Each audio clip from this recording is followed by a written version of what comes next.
What's up, everyone? I made it back to California time, so I'm wide awake right now, and I'm not in a hotel room just commenting on how the show goes. Apparently, though, y'all had a pretty fun episode without me and drank a lot of alcohol due to something called Landon Donovan's San Diego Loyal. So in honor of that, I got to have a little drink. Welcome to the Podcast of Champions. This is the Orange and Black Soccer Cast.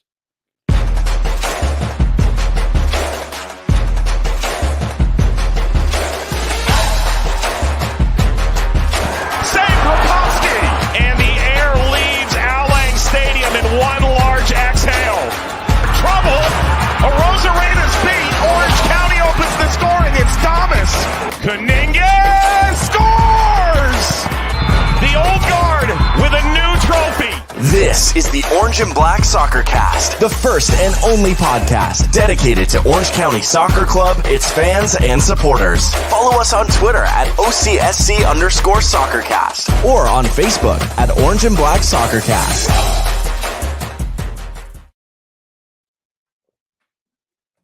How's it going, Orange County?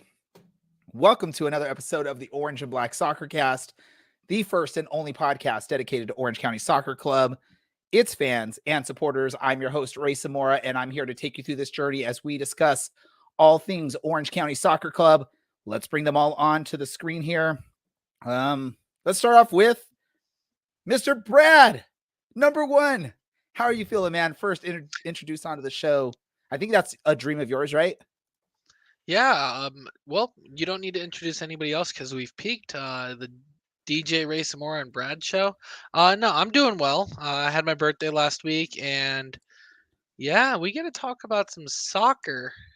We get to talk about soccer. Yeah. Do we have to talk about soccer? Do we have to talk about Orange County soccer? I mean, I could drink just Malort instead. That would be probably more entertaining podcasting. And fitting for listening to Brad. Listening and watching Brad drink Malort, but we can't do just that. We have some other people here. It's not just Brad and Ray on this show tonight. Let's bring the guy that, we'll go to Taylor. Look at our producer's like, Dylan, you weren't working good. You weren't ready. You're last. Taylor, how you doing? I heard you all had a fun time with that whole Landon Donovan's San Diego Loyal thing. Mm-hmm. Well, yeah, it was a really fun time. I ran out of beer, had to go get another one, and I already had this one ready to go because I figured we weren't up with that gig yet. Didn't anyone just tell you all you had to do is like turn around? Isn't there like drinks back there? You could just pour some drinks, some cocktails. Yeah, I didn't want to do some vodka shots or limoncello Beer before shots liquor, Ray. or peach. I'm good with my beer. Beer before liquor. Oh, that's me. I'm not a hard liquor person. I like my beer. I like my sours. I like that stuff. But every once in a while, I will drink a little bit. I remember you enjoying that shot of Malort I gave you. That's hard liquor. Oh. Brad. I guess we can now bring him on, Mr. Dylan, Caroline Coalition man himself. He's drinking some lemonade, it looks like. How you doing, Dylan? I'm good. Hopefully I'm audible. You sound a lot better than you did in the pre-show quick huddle we had. It wasn't really a huddle. It was just listening to you like you were underwater. Like a Charlie Brown parent. I'm doing well. I've got the remnants of a marg going on here. So got nice. Are we that cool that we can't finish the name of that drink? We have to call it a marg. Is that what the cool kids do now, Brad? They call them margs. I mean, I have a long drink. I don't know if it shows up. There it is. So look, I don't just call it a drink. I call it a long drink. That's the name of the drink. When you weren't here, we finished in 45 minutes. So I'm just trying to make sure that we stay under an hour now that you're back. Oh, okay. Well, we'll try and do that. But that. Come on, we got to go back to our normal traditions here. Thanks to everyone who's joining us on the chats. Make sure you chat along, have fun with us. If you want to critique what we've got going on here, by all means do it, and we'll take it. We're thick-skinned here on the Orange Black Soccer Cast. We got to get into talk about Orange County Soccer Club. You know, I wasn't here last week, and y'all got to talk about a big win for Orange County, and now I'm back, and I was hoping to talk about another win for Orange County. As you all know, my prediction last week on the chats was 10-0 Orange County. We did have half of those goals scored. Unfortunately, 3 of those were from San Diego's benefit. So instead of any kind of points, Orange County drops all 3 points with a 3-2 loss to San Diego. Landon Donovan's San Diego Loyal. Let me talk to who wants to go first. Who is the most excited to talk about this match out of the three of you? Jump into it. Go for it. I don't know if excitement's the right word. I can for sure go first. I can give you my thoughts right off the bat. I thought our attacking was great. Obviously, I mean, look at Ilowski up there. But I will say that our goals against came from mistakes. It wasn't necessarily beautiful soccer on their part. Like, our goals were beautiful goals. It was just them managing to capitalize on our mistakes. And that's been like the tale of the season, right? It's just mistakes from Orange County have been pretty bad and really bad timing for the most part. Dylan, your thoughts on Milan Ilowski sort of being the shining spot here on his team, picking up the brace. He is the Golden Boot leader as we speak for the team in last place in the Western Conference. But your thoughts on the match overall? I heard it was a pretty good crowd there at Championship Soccer Stadium. I don't know if you were there, Dylan, or not. But even if you were watching on the stream, you may have seen some seats filled there. Unfortunately, I only got to watch bits and pieces of the match because I was trying to get home from LAX. But Dylan, your thoughts on the match? I'll start with the crowd. That was one of the bigger ones. Unfortunately, I wasn't there. But I think top 10 for us. The playoff run last year was obviously kind of a sellout every game, and then a few years back, a game that we'd probably all like to forget since we already have so much difficulty to talk about tonight. It took a lot of San Diego. I mean, I predicted a shootout where no defense, just vibes, just attacking. That's basically what we got. Unfortunately, when you're at the bottom of the table, it is usually mistakes that kind of send you down because we're not like a bad team on paper. The system isn't great, but it's almost there. And I think, 5 more seconds of paying attention or 5 more seconds of luck gets you maybe a draw there. Or, maybe it's the other way around and we nab a goal that wasn't actually entirely undeserved. San Diego is obviously at the other end of the table from us. They're not in first, but second. And not to echo our producer too much, but it took them 85 minutes. And we've seen much, much, much worse performances from Orange County this season. I've seen this team kind of surrender a game in 20. And this one, they really fought to the end. Unfortunately, it is now August, so it might be a little late to be finding our sea legs, and it might be a little late to be finding our sea legs and still losing. But this is far from the worst, even if it is an incredibly frustrating one. I mean, that's the first time that San Diego's taken all 3 points here in Orange County. And hopefully the only time as well. Brad, your thoughts on this match and what you saw? Do we see some of those positives coming for Orange County? Maybe, like Dylan said, maybe a little bit too late in the season, but are we seeing some of those positives that we've been hoping to see since, say, May, June-ish? The only positive on the team right now is Milan Ilowski is trying his hardest with cinders on his feet to put this team on the back, but he's getting thrown into the middle of Lake Mead. So eventually we'll find him at the bottom, starting to decompose. But if there was ever a time to bring it out, and actually have a sip, I wish I had a shot glass with me right now, but Landon Donovan's San Diego Loyal SCR, I really scuffed that, deserves a shot of Malort. And as we continue, no, it's really quite embarrassing the way our defense has been playing recently. It's really quite embarrassing that we have the Golden Boot leader of the whole entire league on our team. He's 1 goal clear of first and 3 goals clear. Yeah, I think he's at 15 right now, and Haji Berry in third is at 12. So he's doing his best to carry this team. He is in a form where you could just tell how confident he is by his shot placement and where he's taking these shots. A lot of these shots he's taking are from like 5-10 feet outside of the 18-yard box, and he's putting them not just in the back of the net sometimes, but in very, very difficult places for the keeper to save. And he's the only bright spot on this team right now. Shuttler has some good saves here and there, but there's a certain back four, and particularly an Albanian, who is really letting us down. And I don't want to call out names because this guy will squash me like a bug. And I've already. Albie Skendi. Just say it. Just say it. Don't be scared. Thank you, Ray. Go for Ray, not me. But really letting us down, and this defense has been collapsing. And I'm pretty sure. I can't say definitively, but I know at least one of his goals there, or one of the goals we allowed, was Albie Skendi letting it in. And it is sadly embarrassing, at least to me, that Milan is in such incredible form and we can't win games. So we'll get back to Milan and how well he's doing. But I want to get to Taylor. And Taylor, you were a goalkeeper, so by trade. So we look at that, and Brad already said there was one goal. It's all on Skendi. I mean, Skendi just misplayed it defensively, and he was the last defender. So it was 1-on-1 with Shuttler. Can't expect a goalkeeper to, unless they can miraculously save the ball. You can't expect the goalkeeper to stop that. But the other two goals in this match were opportunities for Shuttler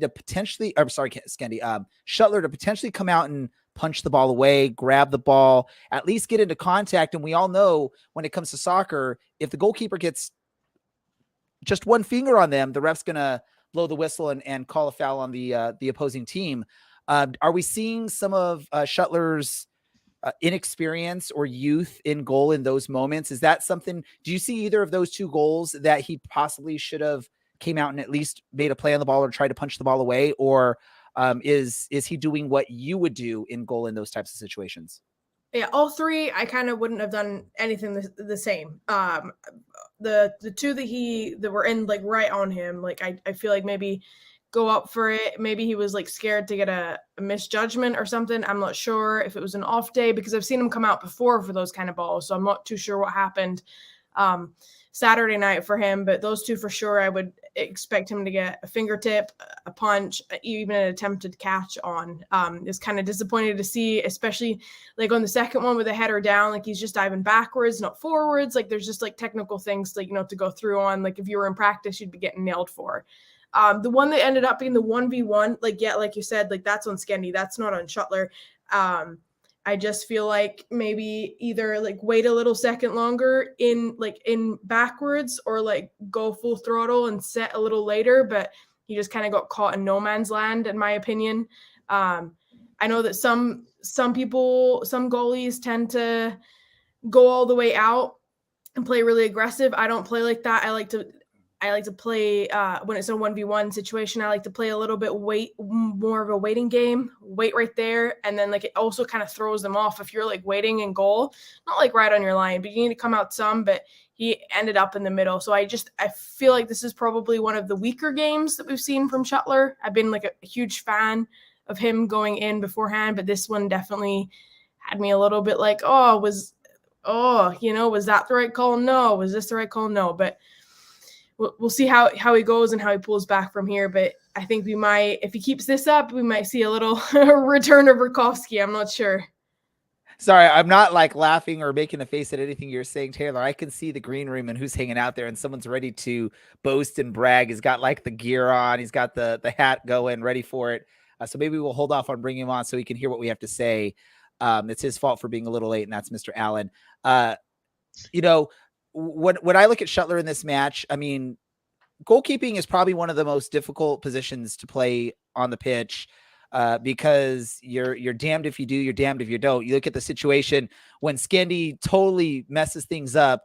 Now Shuttler has to figure out in a split second, is he going to make a full commitment? Is he going to stay back? And obviously in this situation, he sort of got caught there, maybe tried to be aggressive and decided, I don't know if this is going to work, so I'm going to stop. And I think that's the type of situation. It's one of those things, like you said, go all in or stay back, but don't hesitate, because that's when you, I always go into other sports, right? When you go to basketball, if you get that wide open shot, but you do a hesitation or a pump fake and then try and do something, and now you're taking a worse shot. It's that same situation here in the goalkeeping. Right. But and I'm talking from the sidelines, and I also don't think that this would be mistakes to pull him out from. I think he should stay in. I think he's been doing great, and I think he's been a positive overall. I just think it might have been a negative game for him. And ladies and gentlemen, this is coming from a Rakowski fan. Yes. So it's not like this is a one-sided story here. And yeah, Shuttler's been sort of a surprise. Olowski, really coming into the season, we didn't know too much about Olowski. We knew he was Brian's brother. We knew he was pretty good, but I don't think any of us expected him to be this good coming into the season. I'm going to talk to you, Dylan, about this because Olowski is up for goal of the week, I believe. And if not for an amazing Aiden Quinn corner into the net, I think he would be odds favorite to win this week. What are your thoughts, Dylan? I would hope so. Obviously, the team's not getting anything out of this year. So if a player in that kind of form, I mean, like if we take a look back and ignore just kind of how bad we've been as a team this season, his goal return is, if we have him for another year and he keeps it up at this rate, he will be the all-time leading scorer for the club in 2 whole seasons. And he's done it in a pretty not great Orange County side. He's done it with very little possession. So clearly he's something special. And he doesn't need his brother as much as I think we'd all love to see the two of them linking up for 90 minutes each and every week. I hope he wins it. But this is totally non-Milan Olowski, but can we share your most recent chat in the private chats here of what your thoughts are on Albie Skendi, or do you want to keep that private, Dylan? Maybe for the sake of having this be a family-friendly podcast, we should probably keep that private. Let me just say this. I'm just going to say this is, and I'm sorry, Dylan, for calling you out on this, but it's basically a comment of a former defender is looking very elite with the way Skendi is playing this season. So imagine what former defender Dylan may be thinking in your head. It might not be the one that you think of, but that's where I'll leave it there. Hey, let's bring the guy in that's been patient enough and hanging out, and look at him. At least it's San Diego Padres hat, and it's not a San Diego Loyals hat. They're franchising. I'm going to say Loyals because I heard the San Diego Loyals on the broadcast. So that's what we're going to call him for this. It is Landon Donovan's San Diego Loyal is what this guy supports. And Alan, you weren't here last week. I don't know if you watched the episode, but every time someone said Landon Donovan's San Diego Loyal, we had to take drinks. And you weren't here, so you got to catch up. I think there was like 10 drinks during that episode. So you got to catch up. I'm not surprised. How good is Milan Olowski? Like, that second goal, like, I know you were just talking about it, but like there's a replay where from the highlights where he takes like 3 defenders out of the play because his right foot is his favorite foot, but he like fakes like he's going to go right. And so everyone's trying to protect that right-hand side. And this goal is just like, I'm in awe about how good this goal is. Like, he takes Colin Martin out, Elijah Martin, and gets Adams to open up. And then it's just putting a beautiful shot right in between Stoneman and Koke Vega. And like, that's just talent right there. That's a guy who knows, like, he's thinking ahead already. He knows the guys are going to protect to the inside, right? So you don't let him cut back inside on the right foot. And then he just creates space for himself. He's just too good. Like, you can game plan around stopping him, but he has 16 goals for a reason. Super good. Yeah. That move would be like a crossover, a killer crossover in basketball, right? I mean, it was a legit good move. Let me go to you, Brad, because that would not have happened if not for your boy Seth Kasipli being unselfish and giving the ball right back to him. It was a perfect play from Seth. Those two linking up there in that goal. So props to Seth Kasipli, your boy. I know you know him from back in the Reno days. What are your thoughts on his involvement in that really good goal? I mean, Seth has always been an assisting monster, but I mean, Milan Olowski, he continues just to make fantastic, unbelievable goals. There's really nothing else you can say. The man's been on 5 team of the weeks this season so far, and I think 2 players of the weeks. We can't say enough good things about him, except he's being wasted on this team, and it's I just can't stop with the depression. That's we never can get Brad to drink a bottle of Malort. And he has his bottle open and ready to drink it in this episode. That's how sad he is with the way things have been going. So let me ask you, Alan, on the opposite side of things, how are San Diego fans feeling about that victory? Do they feel like it was a deserved victory? Do they feel like they snuck away with 3 points in Orange County? What have you been hearing from the San Diego fans? I think people are really happy with the result. I think anytime San Diego Orange County play, it's a tough match, regardless of form, right? We've proven that over the past 2 seasons, and so coming to Orange County was a place that San Diego was like, we got to get something out of this. And I think if people were honest, they'd be happy with the draw. They would, if it was 2-2 at the end of the day. I think San Diego fans would have been ecstatic with that to go in Orange County and get a draw. I think Orange County fans would have been equally as happy if the goals were in the right order, right? If you come back and get 2-2, it feels great. I think for San Diego fans, this is a step in the right direction. This game would have gone a different way last season. Orange County probably would have won this 2-1, to be frank.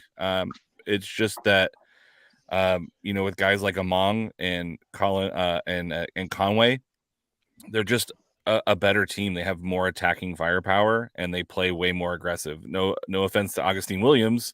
He's a good striker, but he is nowhere near as offensively like bullying as Among is. And then you saw what Conway's speed did to Skendi. It made him have to react super fast to a ball through.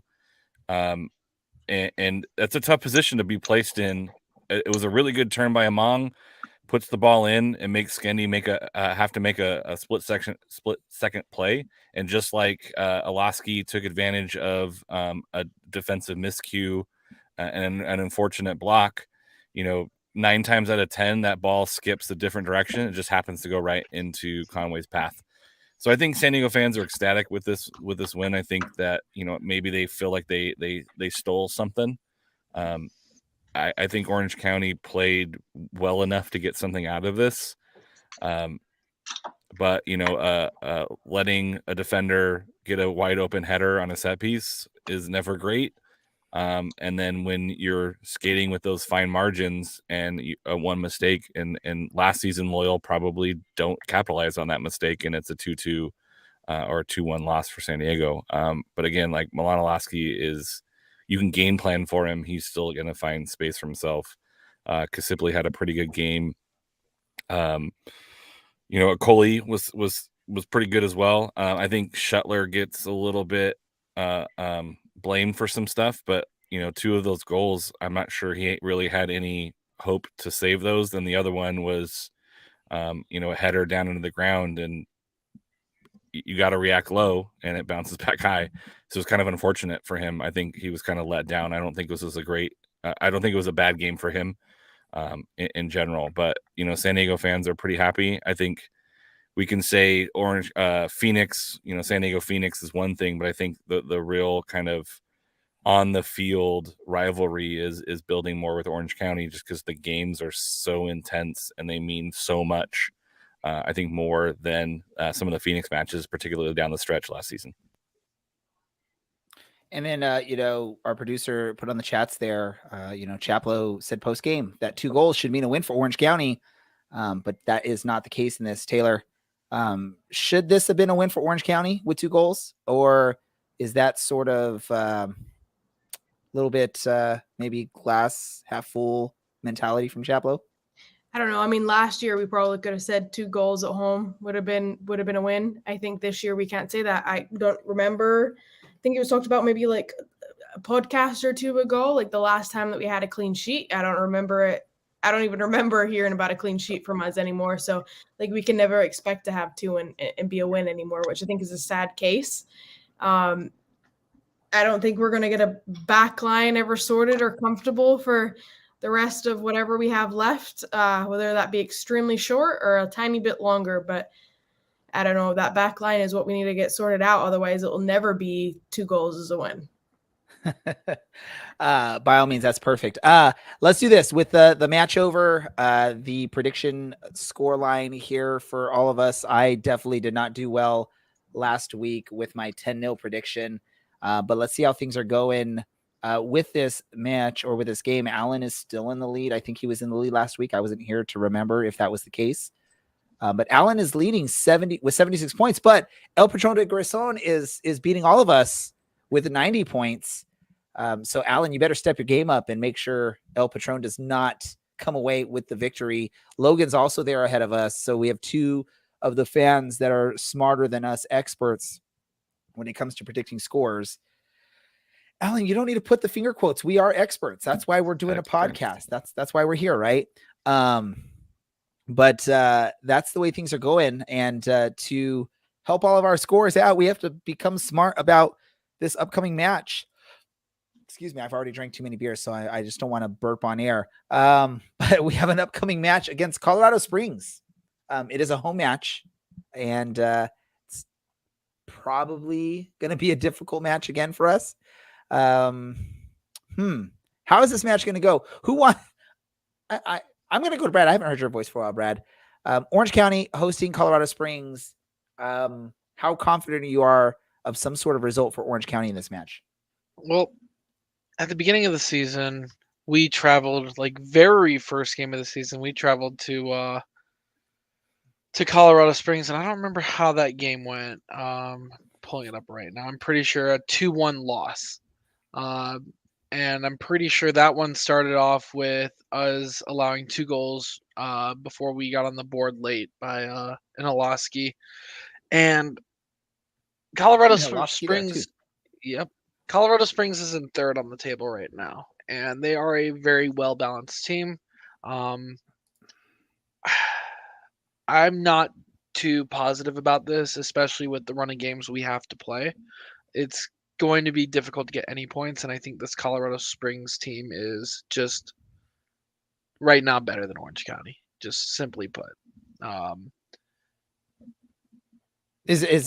Can that comment be made for pretty much every opponent we play, right, Brad? Is just, put a blank line there, are playing better than Orange County at this point? I mean, that's honestly what we could say probably, right? I don't think we could say that just flat out, because there are a lot of teams in the East that look even more pathetic than we do. But even in the West, New York Red Bull too. Yeah, high New York Red Bull too, and Charleston Battery especially.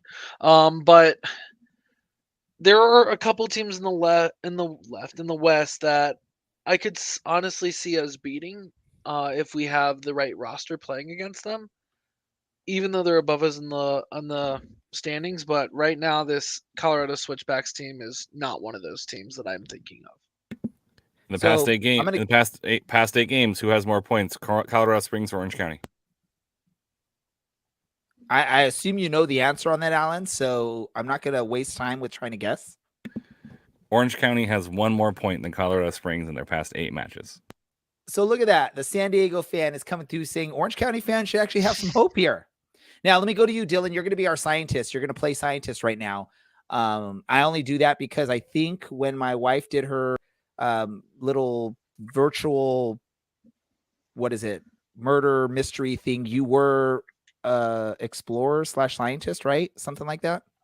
I thought you were like Indiana Dillon or something like that. But as a scientist, do you think Colorado Springs having to come from the high altitude down to the low altitude in California is going to impact them in a negative way? No. Simple answer from Mr. Dillon there. That's not exactly how it works. Their lungs aren't used to all the low pressure air or the high pressure air down here, or low pressure, whatever it is, and the ocean breeze and the smog. Wow. Dylan, yeah, it won't physiologically.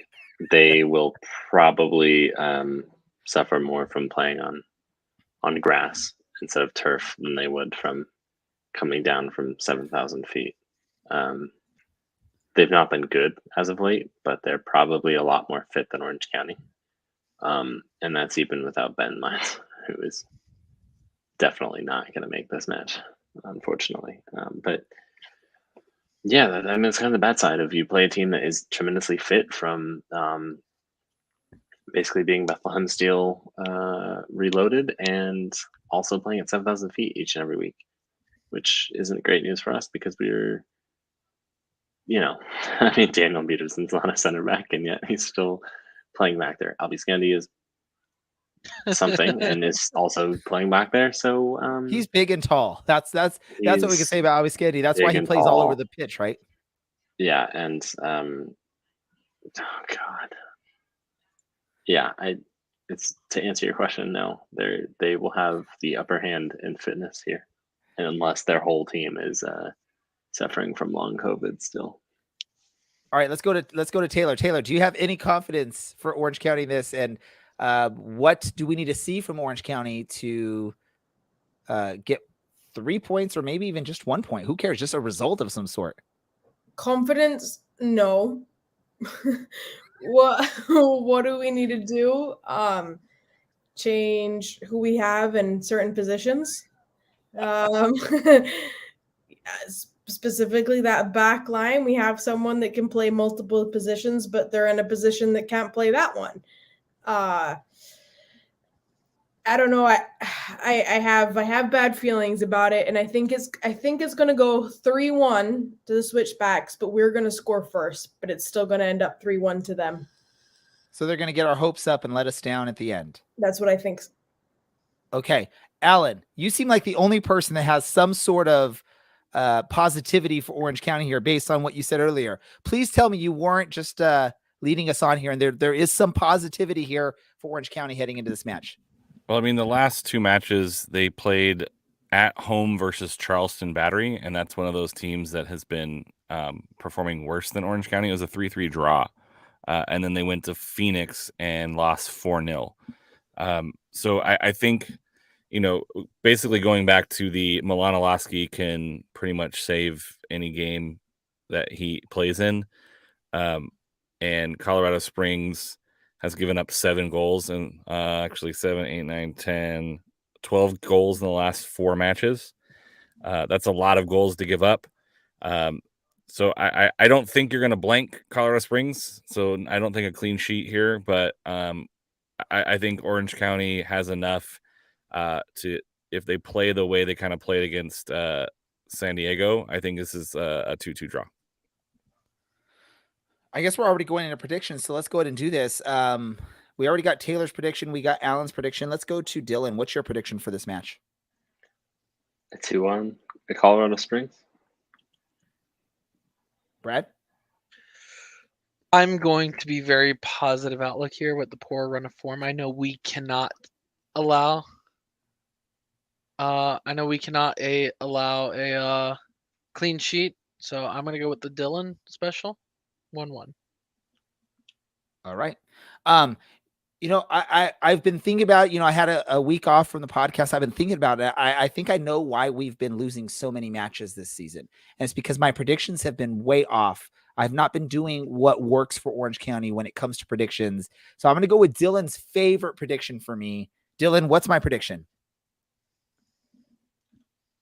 He doesn't even want to say it. No, sorry, I had to find the unmute button. I believe that Ray's going to guess a wonderful 5-0 victory for Colorado Springs. There we go. 5-0 victory for Colorado Springs. This would be the third time this season that DJ Ray Samora has picked a 5-1, 5-0. I have a question. In past seasons, I did that at least 50% of the time. So that is why I'm going to take full blame His for why current Orange County is record struggling this season. Is a loss and a draw. All right, Dylan, what's your question?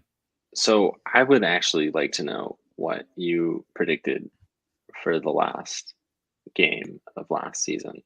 Did you think it was going to be 5-0 Tampa Bay? Did we do predictions for that? I don't even remember. That was a lifetime ago, as far as I'm concerned. Yes, it was. It was a lot of drinks ago. That's when Orange County was good. We're now dealing with a season where we're frustrated, confused. I mean, thank God there's sad. 2 teams in the league, or we would be the worst team in the league. But thankfully, like Red Bulls 2 exists and Luton United exists, so we're fine. And Charleston Battery has Charleston Battery. They're the ones that had like the pea stain shirts, right? Have they been wearing those this season? Yes, they have. Yes, and they've been hydrated.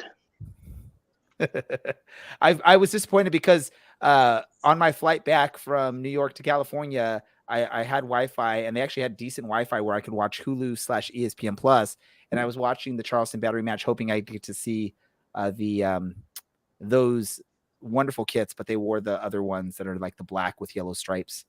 But it was fun to watch other games that I don't typically watch because there was nothing else to watch while you're on a 5-hour flight. Let's do this. We've done our predictions. Let's get into some random soccer news. I think the big news story for any USL fan is going to be the run that Sacramento Republic is making in the Open Cup. They've made it to the final where they will face Orlando City. I think it's very much at this point unexpected that they would make it this far, or that any USL team would make it this far. Is this good for all the USL teams, or are we like, who cares? Alan. I'm absolutely loving the Sacramento run. It's been super fun to watch. On the USL show, John Morrissey, who everyone should know, USL Tactics, actually works for Sacramento. He was talking about how Sacramento has a legit shot of actually taking it to Orlando in Orlando. So I am all on board with that. What's it called? Like the meme with the USL logo on the hat. Like I'm all on board for that. I am ready for a USL team in CONCACAF Champions League. You just have to celebrate this, right? This wildness, the storyline of Sacramento being accepted to MLS, but then not getting the bid because of an evil owner pulling out and starting a women's team in San Diego, which makes it a little bit hard to root for, to be frank. But the Sacramento storyline is a pretty special one, and you don't see this very often in soccer in general. This kind of super good underdog, really, and making to the final. Usually these guys go out quarterfinals, maybe semifinals. So, and there's a history, right? Orlando and Sacramento almost played in the USL final way back in the day. So there is a lot of history between these two teams. Sacramento or Orlando in the USL and Sacramento continuing USL. So it's a pretty fun matchup, and I can't wait for it to happen. Anyone else want to chime in on Sacramento's amazing run in the USL or the US Open Yeah, Cup? I will do so. As a Reno fan, obviously it's a little bittersweet seeing Sacramento moving so far down in the competition or so far up. However, as a USL fan, I think that's the more important thing. Even if it was, and I will choke down some vomit when I say this, Vegas. If they were in this position, I still would probably root for them over the MLS team because the Soccer Don, is not one of the best people in the soccer community. I know. What a baffling statement to make. Dylan, Taylor, or do you want to move on? I think it's a positive for sure. I mean, like we would want that support from everyone if it was us, and I think I still meet people here and there that don't even know what USL is. Like if you're not involved in soccer, like to a certain extent, you're not going to get that off of mainstream media. You have to know people or know something or know a local team type deal. So I think it gets more exposure, not just them, but everyone. So I think it's a positive for sure. Dylan, are you going to be cheering for Sacramento? I'm cheering for both teams to lose. All right. Hopefully somehow that happens. I don't know how, but okay. Any other random soccer stuff anyone wants to talk about? Oh, Dylan, raising your hand like we're in second grade. Go for it, Dylan. Oh man, I'm just taking all these fun things. Alan suggests that if the game goes to PKs and then neither team technically wins, and this is just a fun reminder that you only advance on penalties, and FC Cincinnati never won a postseason match. Anyway, I'm really just riding off the coattails of our producer tonight, but a big shout out to Orange County. Things are going horribly on the pitch, but in the community and maybe financially with the sale of Kobe Henry, things are trending in the right direction where they've, obviously I'm not going to shout out a company because I refuse to do that, but providing a soccer league in Santa Ana is good. Obviously, the probably average socioeconomic status of a Santa Ana is not particularly great. So providing these opportunities that maybe students wouldn't otherwise have is going a long way. My first introduction to quite a few sports was playing in elementary school, so it's good that we're kind of ushering that in, and it's good that we're ushering it in an area that could use that help. Obviously, if you're putting that in Irvine or Laguna Hills, Newport Beach, it's not going to mean as much, and won't have the same kind of impact that it would in Santa Ana.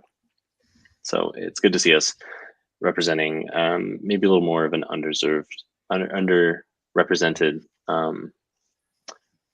group in Orange County. I have this little like pipe dream in my head that there's going to be a kid who starts playing in this little league as like a fourth grader, and 15 years later is like in the starting 11 for Orange County somehow, and it's like this cool, like goes to the academy, and like we can truly say that we've got a kid who's come up all the way through the club, but a legit homegrown, like club grown kid. Yeah, regardless if that happens or not, it's nice to see that Orange County is putting in an effort outside of Irvine and outside of predominantly affluent areas, because obviously the average USL fan is an educated, decently affluent person, and a lot of players fall through the cracks to get to the USL. A lot of players fall through the cracks out of USL, so it'd be nice to maybe give some kids an opportunity, and maybe they discover they love the sport. Maybe we discover something amazing and a kid all the same. But yeah, finally some good news for Orange County.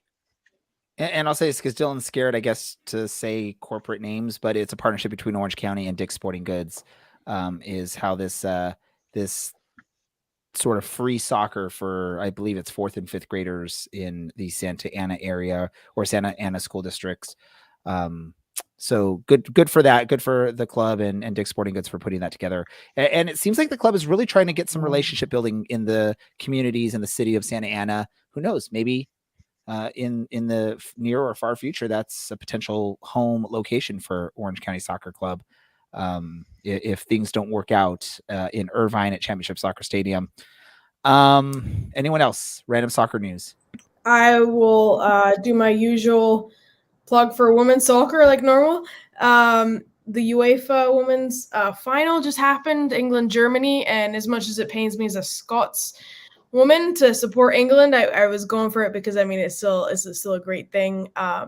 We had 87,000 were at the final, and I think that was like huge for women's soccer, for women and in general. Like there was, like expect delays everywhere because of Wembley Stadium being packed. And I saw a tweet somewhere. It was like, never in my life would I thought I would have seen that for women's soccer, like build it and we'll turn up. And I think that was just like a really great, it had like a huge impact on me. Cause like I never experienced that, it was like, we would have a game before the men's soccer and we would have a couple hundred there. And then the men's soccer would start and it was a couple thousand that were there, so it was just really awesome to see. And I'm so happy that as hosts, they won it too. So I think that was really amazing. And they played some great games, some great goals. And the final was amazing to watch too. Yeah, so Taylor, you mean Taylor, in the UK, you don't all get along like we do here in the States? Funny you'd bring that up. No, just like the States, we do not all get along. No, we do. Most of it's banter, but like funny. I don't know if banter is a word here. Is it a word here? Yep. Okay. Bants. Yeah, we banter. Yeah, I want to Brit-splain banter, but yeah, most of it's banter. But I'm happy that they got to bring it home for themselves. Yeah, I think it was the or largest. As Dylan would call it, ban. Go, Alan. I think it was like the largest UEFA crowd, like men or women. And I'm not sure if it was tongue in cheek, but I think they said that they were able to sell more tickets because they didn't have to have as much security because they weren't afraid of the fans fighting each other. Like that makes sense. I think it's the first one they've won since like a major tournament or something since like 1966. Yeah. And like the men's world won something. I don't remember what it was because I mean now it's the women's, but it was pretty awesome to watch and like just like see and be a part of even from afar. I think it's also a wake up call to NWSL. These European clubs are putting a ton of resources into their women's team and broadcasting too. Like watching those games and making it available on ESPN Plus, it looked fantastic. Versus the NWS and why can't I say that? NWSL. Because you've done too many podcasts this week already. That's why you can't say it. There's like a tweet that shows the different cameras in Houston, and like this is the kind of thing when you're trying to get people into a game. They're exciting, they're fun, they're really talented sportsing people. But when you're watching it on like a potato phone versus a high definition camera, like people aren't going to get into it as much. And I think this UEFA tournament really proved that it's women's sports. People will watch women's sports if it's broadcast with the same level, with the same sort of investment, because it's high quality. And so I think this is a wake up call for NWSL to invest further into how they broadcast their games. You know, it's not on Twitch, it's on a legitimate streaming service. It's on, you know, national broadcasting. I think it was like a third of the England population watched this match. So like, it's just hats off to them. I know it's like awkward to hats off to UEFA. That feels dirty. But it's clear that the type of investment they're putting into the women's game is paying off, and NWSL is going to get left behind pretty quickly if they don't step up their game. Completely agree. All right. I think we can move on to just our random thoughts at this point. I'm going to kick things off right here, and it's sort of soccer related, but it's not completely. As an Orange County supporter, on my trip, I brought a couple of my Orange County kits to wear around the Poconos and New York City. And on our drive from the Poconos to New York City, we had to stop at a gas station to fill up just enough gas in our tank so we could return it without running out of gas and having to push it into the rental car lot. But I was wearing my Orange County kit. A guy in the gas station asked me what team it was. I showed him. I said, Orange County, USL. He said, oh, yeah, I know USL. I know that team. They're the champions, right? And I said, yeah. And I asked what team he supports. You know, we're in New Jersey. He supports Philadelphia Union, I believe is what they're called. If I'm wrong, correct me. And I realized, oh yeah, they for the longest time, they had a 2-team playing in the USL. So that's how you would know that if you followed. So it was very fun. I think I've worn that shirt around Orange County quite a bit, and I've never had anyone, you know, recognize it or ask me what it was. And I'm in the middle of nowhere, New Jersey, and there's a soccer fan that recognizes the team name. So that was very interesting there. Let's go. Who's going to go next? Let's go to Alan. A little bit of sad news. Tonight was announced Hall of Fame broadcaster Vin Scully passed away. Say what you will about Dodgers and Dodger fans and the team, the Dodgers, but Vin Scully's voice is iconic in baseball. And sorry, Dylan, did I steal yours? That's what he called on me first. But Vin Scully, RIP, I believe 94 years old. If you get a chance, hop on Twitter. There are tons of stories going around, and some of them are really, really cool about people sharing stories about Vin Scully and clips from earlier in his career, like the Hammer and Hank Aaron 715th home run. So there's a lot of love going around for a legendary Hall of Fame announcer. Sorry, Dylan. I'll say this. Anytime I hear Dodgers, I hear that famous "It's time for Dodgers baseball" from Vin Scully. I actually stole that when my oldest son played t-ball for one season. He was on the Dodgers, and I was in charge of doing the calling up the players as they came up to bat. And I actually created, because I was a DJ, I created a actual video for when they took the field to start the game. And it started off with Vin Scully saying it's time for Dodgers baseball, which was really cool. So as an Angels fan, I still have much respect for Vin Scully. That guy was awesome. One of the greatest sports broadcasters, announcers of all times. I mean, that's undisputed right there. Let's go to Dylan. What's your random thought? He's looking for one because his got stolen. Yeah, I'm just gonna take a crowdsourced one here. The Angels still suck, but they still have their 2 best players, if we can call them best players, even though they suck still. So it could be worse, right? Orange County is doing poorly with relatively a group of, who are they? With Albie Scandy. Yeah, and our neighbors are doing poorly with a group of who are theys and maybe two of the greatest players in history. So mediocrity runs clearly somewhere in the water, and I think Hey, it but was an anomaly or something. I don't know. we do have the best goal scorer in the USL, so I mean we do have something that's Wasted. good, and so maybe Orange County, that's just Orange County sports for us, right? So hopefully we're not like the Angels and you know what, you win a championship in 2002 or whenever they won a championship and haven't won since. Hopefully that's not us.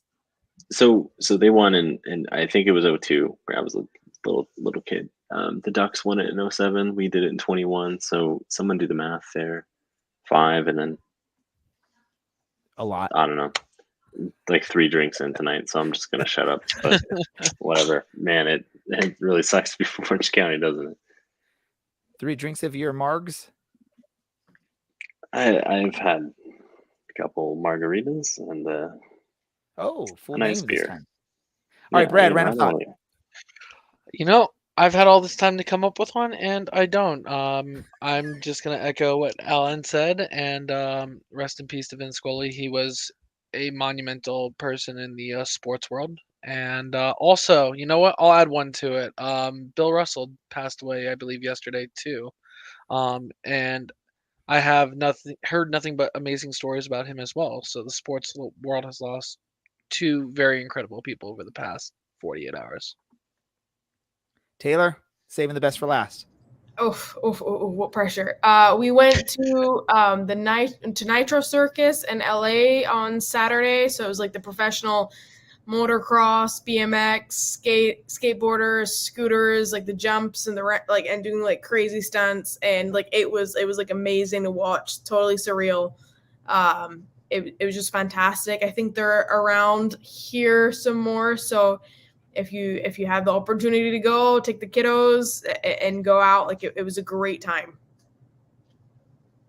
Now, are you one of those fans that goes to that type of event hoping to see someone like Crash, or are you not that type of person? Well, I mean, they were doing things in trash can. They were going down these like ramps and trash cans for like, they call them like the contraptions. So they were down in trash cans and like a sofa recliner and stuff. So, I mean, they crash. They do that, but I don't want to see any serious injuries, but I do want to have a laugh, and they definitely provided that as well. We did get Taylor to say doo-doo on the podcast too. So awesome. So I want to thank all of you as always, and all of our listeners that were participating in the chats. Thank you for doing so. Make sure you go visit our website, OCSCpodcast.com, to go and read Mr. Larry El Padron de Grayson has been providing some written content on there, and really good written content. So make sure you go and support that, read what he's had to say about the club. And his son has provided some pictures for some of that stuff as well, which is pretty awesome. For Brad, for Dylan, for Taylor, for Alan, and our producer, Andy, I'm Ray. This is the Orange and Black Soccer Cast. Hey, Dylan, we did get it at least under an hour. We didn't get 45 minutes, but under an hour. This is the Orange and Black Soccer Cast, and we are out. Orange County, you are my team until the day